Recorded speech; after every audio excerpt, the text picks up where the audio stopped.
அன்பின் வடிவமாக, இரக்கத்தின் இளவரசியாக, சேவையின் கடவுளாக வாழ்ந்த அன்னை தெரேசா காச நோய், தொழுநோய், எய்ட்ஸ் நோயால் பாதிக்கப்பட்டவர்களை அரவணைத்து உதவி புரிந்தவர். ஏழைகளுக்கும் அனாதை குழந்தைகளுக்கும் அன்பையும் இரக்கத்தையும் பொழிந்தவர்.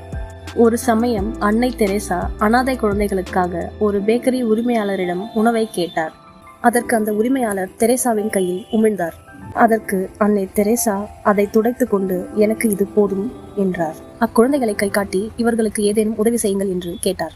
அதிர்ச்சி அடைந்து தன் தவறை உணர்ந்த உரிமையாளர் அக்குழந்தைகளுக்கு உணவு வழங்குவதில் பிரதான பங்களிப்பை மேற்கொண்டார். சேவை நோக்கத்துடன் சென்ற தெரேசாவுக்கு கிடைத்த பரிசு எல்லாம் எச்சில் மட்டுமே.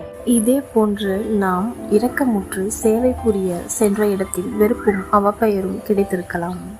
ஆனால் மனம் தளராமல் உங்கள் சேவை குணத்தை என்றும் விட்டுவிடாதீர்கள்.